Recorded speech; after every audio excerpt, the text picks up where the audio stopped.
નમસ્કાર ખેડૂત મિત્રો, અમારી યુટ્યુબ ચેનલ ખેતીની વાતમાં હું બિપિન માંગરોળિયા, અમારી શોપનું નામ શ્રી રામદેવ એગ્રો સેન્ટર ચિતલ.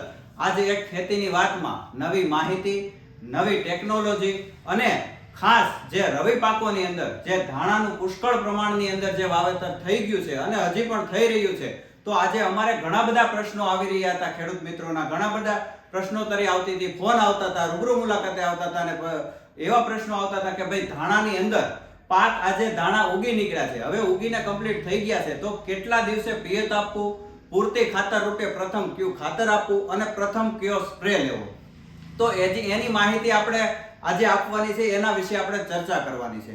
ખાસ કરીને મસાલા વર્ગની અંદર ખૂબ જ સેન્સિટિવ પાક એવો ધાણાનો પાક, એ ધાણા હોય કે ધાણી હોય, બંનેની સિસ્ટમ તો સરખી જ હોય છે, ટ્રીટમેન્ટ બરાબર જ હોય છે. એટલે આપણે ધાણાને પકડીને ચાલીએ તો ખેડૂત મિત્રો વાત કરવાની છે ધાણાની કે ભાઈ આજે આપણે ધાણાનું વાવેતર પુષ્કળ પ્રમાણમાં થઈ ગયું છે અને હજી પણ થઈ રહ્યું છે. ત્યારે તો જ્યારે આપણે પહેલું પિયત આપીએ જેને કહેવાય છે કોરવાણ, ત્યાર પછી આપણે વાવી દીધા પછી પ્રથમ પિયત કોરવાણ આપ્યા પછી 4 થી 5 દિવસે બીજું પિયત આપવાનું હોય છે, એને આપણે કહીએ છીએ બીજવાણી.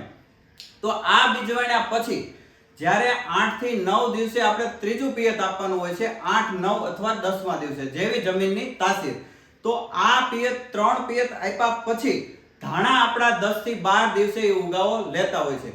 જ્યારે જમીનની અંદર ત્રીજું પિયત આપીએ અને પૂરતા પ્રમાણમાં જ્યારે ભેજ હોય ત્યારે આપણા ધાણાનો પાક જે કઠણ પાક હોય છે, જે ઉગવા માટે 10 થી 12 દિવસનો સમયગાળો લેતો હોય છે, ત્યારે ભેજ હોવો ખૂબ જ જરૂરી છે. એટલા માટે ત્રીજું પિયત જ્યારે 8, 9 અથવા 10મા દિવસે આપણે આપીએ છીએ ત્યારે 10 થી 12 દિવસે આપણા ધાણા ઉગી નીકળે છે. તો ખેડૂત મિત્રોનો પ્રશ્ન હતો કે ત્યાર પછી ક્યારે પિયત આપવું, ધાણા ઉગી ગયા પછી ક્યારે પિયત આપવું, તો એની માહિતી આજે આપણે આપવાની છે.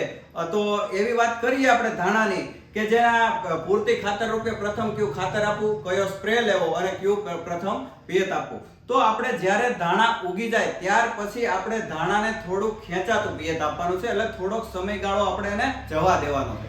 શા માટે જવા દેવાનો છે, તરત પિયત કેમ નથી આપવાનું, આની વાત જો કરીએ તો મિત્રો જ્યારે આપણો પાક ઉગતો હોય છે અથવા તો ઉગી નીકળ્યો હોય છે ત્યારે એના જે મૂળ હોય છે, તંતુ મૂળ જે સફેદ હોય છે, જે બિલકુલ સેન્સિટિવ હોય છે, એને જમીનની અંદર જ્યારે ભેજ વધી જતો હોય છે ત્યારે એની ખોરાક લેવાની ક્ષમતા પૂરી થઈ જતી હોય છે અને અંતે આપણો પાક પીળો પડતો હોય છે અને સુકારો આવતો હોય છે. આવા ઘણા બધા પ્રશ્નો અમારી સામે આવ્યા છે. જ્યારે ઉગ્યા પછી પિયત આપે પછી આપણો પાકનો ગ્રોથ રોકાઈ આવતો હોય છે. તો ત્યાર પછી આપણે જમીનની તાસીર પ્રમાણે પાક ઉગી નીકળ્યા પછી 10 દિવસ, 12 દિવસ, 15 દિવસ આ પિયત વ્યવસ્થાપન પાકની અંદર, રવિ પાકની અંદર ખાસ જો કહીએ તો એ એવું હોય છે કે એ જમીનની તાસીર પ્રમાણે આપવાનું હોય છે, એટલે આપણે દિવસો ફિક્સ કહી શકતા નથી. તો 10, 12 થી 15 દિવસ જો આપણે એ પિયતને ખેંચાવીએ ઉગ્યા પછી તો આપણો પાક પૂરેપૂરો ઉગી અને કમ્પ્લીટ થઈ જતો હોય છે અને તંતુ મૂળ એનો વિકાસ કરવાનું ચાલુ કરી દેતો હોય છે. ત્યાર પછી આપણે એને પિયત આપી શકીએ છીએ. તો એને પ્રથમ વાત હતી કે ભાઈ એને ખાતર પ્રથમ કયું આપવું, કેવું કે કયા તત્વો આપવા. આમ તો આપણે રવિ પાકની અંદર વાત આગળ કરી ચૂક્યા છીએ કે જે આપણો પાક હોય છે, આપણો જે છોડ હોય છે, એને 16 પ્રકારના તત્વોની જરૂર હોય છે. એમાંનામાં આ ધાણાની અંદર પ્રથમ જે તત્વો આપવાના છે એ કયા આપવાના છે, તો સૌ પ્રથમ આપણે એને 1 વીઘે એટલે કે 16 ગુઠાના 1 વીઘા પ્રમાણે 8 થી 10 કિલો નાઇટ્રોજન એટલે કે યુરિયા આપવાનું હોય છે. અને એ જે આપણો પાક ઉગી નીકળ્યો હોય ત્યારથી ફાલ અને ફૂલની અવસ્થા સુધીમાં એને પૂરેપૂરો ગ્રોથ કરાવવો ખૂબ જ જરૂરી છે, જેથી કરીને ફાલ અને ફૂલ વધારેમાં વધારે પ્રમાણમાં બેસી શકે અને વધારેમાં વધારે ઉત્પાદન આપણે લઈ શકીએ. તો આપણે વાત કરી નાઇટ્રોજન આપવાની એટલે કે યુરિયા આપવાની 1 વીઘા દીઠ 8 થી 10 કિલો. તો એની સાથે પણ આપણે શું આપીએ છીએ, ઘણા ખેડૂત મિત્રોને એવો પ્રશ્ન હોય છે કે ખાલી યુરિયા આપવું, ખાલી નાઇટ્રોજન આપવું કે એની સાથે શું આપવું. તો મિત્રો આપણે જે ધાણા વર્ગની અંદર, જે મસાલા પાકની અંદર જે ખૂબ જ અગત્યનો પાક છે એવો ધાણામાં આપણે એની સાથે એને મૈકોરાજા પણ આપી શકીએ છીએ, જેની આપણે આગળ વાત કરી ચૂક્યા છીએ. જે મૈકોરાજા નામની ફૂગ છે એ ખેડૂતોની મિત્ર ફૂગ છે, જે મૂળની અંદર જાળા બનાવી અને જે અલભ્ય સ્વરૂપની અંદર જે ખાતરો આપણી જમીનની અંદર પુષ્કળ પ્રમાણમાં પડ્યા છે એને દૂરથી ખેંચી અને લભ્ય સ્વરૂપની અંદર ફેરવી અને પાકને આપે છે, જેથી કરીને આપણો પાક તંદુરસ્ત, વધારે ગ્રોથ વધારે ફાલ ફૂલ અને વધારે ઉત્પાદન આપવાની શક્તિ ધરાવે છે. આનું કાર્યરત આ મૈકોરાજા ફૂગનું 90 દિવસ સુધીનું હોય છે, જે 10 થી 12 દિવસની અંદર એક્ટિવ થાય છે. જ્યારે ભેજના સંપર્કમાં આવે છે ત્યારથી 90 દિવસ સુધી કામ આપે છે. તો રવિ પાક તો આપણા જે હોય છે એ લગભગ 90 થી માંડી અને 120 દિવસના હોય છે. તો લગભગ આપણો પાક પૂર્ણ થવાના આરા આવે ત્યાં સુધી આ મૈકોરાજા કામ આપે છે. એ કયું આવે છે હું તમને એકવાર બતાવી દઉં. ઘણી બધી કંપનીના આવે છે, પણ આકાશ પેસ્ટિસાઇડનું જે એમ રાજા કરીને આવે છે, આની અંદર 4 કિલોના પેકિંગમાં આવે છે. આને વાપરવાનું હોય છે 1 એકરમાં, એટલે કે 2.5 વીઘાની અંદર એક બેગ. 4 કિલોની આ બેગ છે, આ એક બેગ 1 વીઘાની અંદર આપણે વાપરવાની હોય છે.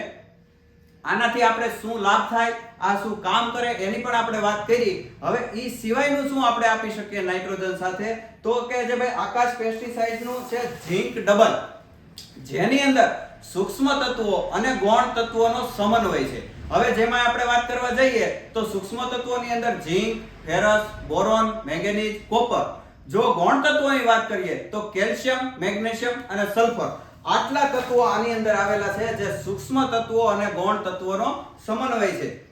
આની પણ કાર્યક્ષમતા સારી છે. એ સિવાયનું આપણે વાત કરીએ તો ચિલિટેડ ઝીંક પણ તમે આની સાથે મેળવી શકો છો. અને હુમોલ, જેની આપણે આગળ વાત કરી ચૂક્યા છે, એવું હુમોલ પણ તમે વાપરી શકો છો. હુમોલ જી એટલે કે જેની અંદર organic humic acid, folic acid અને ઓર્ગેનિક કાર્બન, જે અતિ મહત્વનો છે, જે આપણે દેશી ખાતર બંધ થયા છે, આપણે ઢોર ઢાકર રાખવાના બંધ કર્યા છે. દેશી ખાતર મોંઘા પડે છે અને આપણે ખેતરની અંદર દેશી ખાતર આપવાનું બંધ કર્યું છે, ત્યારથી આપણું ઓર્ગેનિક કાર્બનનું લેવલ આપણી જમીનની અંદર ખૂબ જ નીચું જતું રહ્યું છે. તો એના હિસાબે એની પૂર્તિ રૂપે ઓર્ગેનિક કાર્બનથી આપણી જમીન પોચી અને ભરભરી રાખે છે, જેથી કરીને સૂક્ષ્મજીવો જે ખેડૂતોના મિત્ર સૂક્ષ્મજીવો છે એની સંખ્યા જમીનની અંદર વધે છે અને પાકને પુષ્કળ પ્રમાણમાં પોષણ મળે છે. આ હતી વાત આપણે હુમોલ જીની એટલે કે ઓર્ગેનિક કાર્બનની. તો તમે આ પણ સાથે આપી શકો છો. હવે વાત છે કે સ્પ્રેની, કે ભાઈ સ્પ્રે ઉગતા પછી 10, 12, 15 દિવસનો જ્યારે પાક થાય છે તો સ્પ્રે કયો આપવો.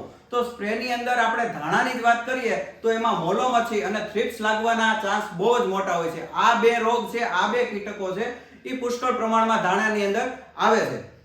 તો એના માટે આપણે જે થાયોમેથોક્ઝામ આવે છે, જે ટાટા કંપનીનું અનંત કરીને આવે છે, એમની સાથે પ્રોફેનોસાયપર અથવા તો લેમડા સાયક્લોથિન, ઇથિયોન સાયપર, આવું કોઈ પણ થ્રિપ્સનાશક તમે ભેળવી અને સ્પ્રે આપી શકો છો. હવે ઘણા ખેડૂત મિત્રોની એવી ભલામણ હતી કે ભાઈ અમારે ઉગતા અમે પાયાની અંદર અથવા તો અમે પટ આપ્યો નથી છે એનો ધાણાને, તો અમે ઉગતા અમે ફૂગનાશકનો સ્પ્રે કયો કરી શકીએ. જો આપણે પિયત આપવામાં ભૂલ કરી હોય અથવા તો જમીનની તાસીર પ્રમાણે જે આપણે આગળ વાત કરી એમ ભેજનું પ્રમાણ વધી ગયું હોય તો ઉગતા સુકારો લાગવો, પીળાશ આવવી, જો આવો પ્રશ્ન હોય તો આપણે ખાતરની ભેગો જે નાઇટ્રોજન એટલે કે યુરિયાની જે વાત કરી એની ભેગું જ જે વિલોવુડ કંપનીનું થીમ કરીને આવે છે, તમે એ પણ વાપરી શકો છો. આનો પટ આપવાથી સુકારામાં પૂરેપૂરો ફાયદો થાય છે. અને બીજા નંબરમાં બ્લુ કોપર છે, મેટાલેક્સિલ છે, મેટાલેક્સિલ મેન્કોજેબ છે, જે સિઝન્ટાનું રેડિમેલ ગોલ્ડ કરીને આવે છે, એ પણ તમે આપી શકો છો. પણ ઘણા ખેડૂત મિત્રોનો એવો પ્રશ્ન હોય છે કે અમારે સુકારો છે નહીં અને હાલની તબક્કે કોઈ ધાણામાં પ્રશ્ન છે નહીં, સુકારાનો પ્રશ્ન છે નહીં, પિયત વ્યવસ્થાપન ખૂબ જ સારી રીતે ચાલ્યું છે, તો એના હિસાબે કોઈ સુકારાનો એવો ધાણાનો પ્રશ્ન આજની તારીખે છે નહીં, તો એને ડાયથેન 22 એટલે કે સાફ પાવડર, જેની અંદર મેન્કોજેબ અને કાર્બેન્ડાઝિમ આવે છે, એ પણ તમે સાથે યુરિયા સાથે મિક્સ કરીને આપી શકો છો. આ વાત થઈ આપણે પિયતની, પછી કયું પૂર્તિ રૂપે ખાતર આપવું એની, અને સ્પ્રેની. અને તમને કહું ચિલિટેડ ઝીંક પણ આની સાથે તમે આપી શકો છો. જે ઝીંક છે જે સૂક્ષ્મ તત્વોની અંદર પ્રથમ સ્થાન ધરાવતું, સૂક્ષ્મ તત્વોની અંદર જે પ્રથમ સ્થાન ધરાવતું જે તત્વ હોય તો એ છે ઝીંક. અને ધાણાની અંદર પુષ્કળ પ્રમાણમાં ઝીંકની જરૂર પડતી હોય છે. પણ એની વાત આપણે નેક્સ્ટ વિડીયોની અંદર કરશું. કેટલા પ્રકારના ઝીંક આવે છે,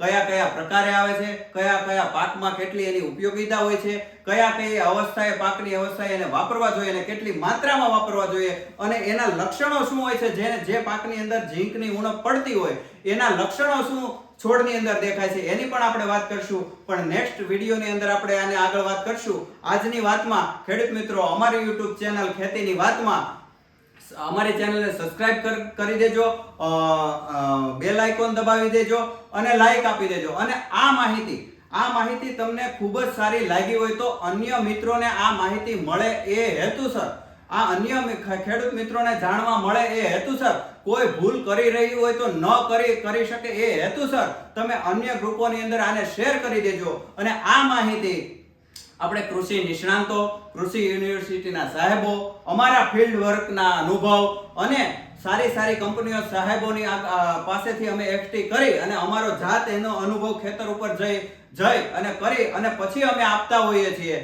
તો અમે તમને આજની ખેડૂતની વાતમાં આજે અમારી આટલી વાત લઈને તમારી સમક્ષ હાજર થયા હતા. નેક્સ્ટ વિડીયોની અંદર મળશું, ત્યાં સુધી રજા આપશો. જય જવાન, જય કિસાન.